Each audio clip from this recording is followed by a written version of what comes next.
اعوذ باللہ من الشیطان الرجیم، بسم اللہ الرحمن الرحیم۔ اور اسی کے نشانات اور تصرفات میں سے ہے کہ اس نے تمہارے لیے تمہاری ہی جنس کی عورتیں پیدا کی تاکہ ان کی طرف مائل ہو کر آرام حاصل کرو، اور تم میں محبت اور مہربانی پیدا کر دی۔ جو لوگ غور کرتے ہیں ان کے لیے ان باتوں میں بہت سی نشانیاں ہیں، اور اسی کے نشانات اور تصرفات ہیں: آسمانوں اور زمین کا پیدا کرنا اور تمہاری زبانوں اور رنگوں کا جدا جدا ہونا۔ اہل دانش کے لیے ان باتوں میں بہت سی نشانیاں ہیں، اور اسی کی نشانی اور تصرفات میں سے ہے تمہارا رات اور دن میں سونا اور اس کی فضل تلاش کرنا۔ جو لوگ سنتے ہیں ان کے لیے ان باتوں میں بہت سی نشانیاں ہیں، اور اسی کی نشانات اور تصرفات میں سے ہے کہ تم کو خوف اور امید دلانے کے لیے بجلی دکھاتا ہے اور آسمان سے بارش برساتا ہے، پھر زمین کو اس کے مر جانے کے بعد زندہ و شاداب کر دیتا ہے۔ عقل والوں کے لیے ان باتوں میں بہت سی نشانیاں ہیں، اور اسی کے نشانات اور تصرفات میں سے ہے کہ آسمان اور زمین اس کے حکم سے قائم ہیں۔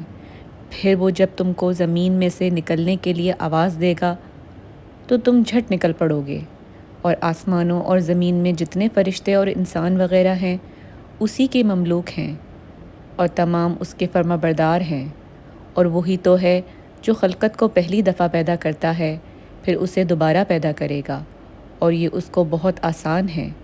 اور آسمانوں اور زمین میں اس کی شان نہایت بلند ہے، اور وہ غالب حکمت والا ہے۔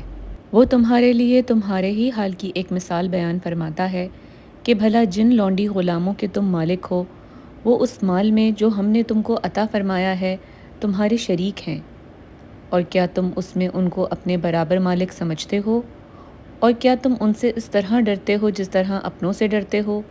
اس طرح ہم عقل والوں کے لیے اپنی آیتیں کھول کھول کر بیان کرتے ہیں، مگر جو ظالم ہیں، بے سمجھے اپنی خواہشوں کے پیچھے چلتے ہیں، تو جس کو اللہ گمراہ کرے اسے کون ہدایت دے سکتا ہے، اور ان کا کوئی مددگار نہیں۔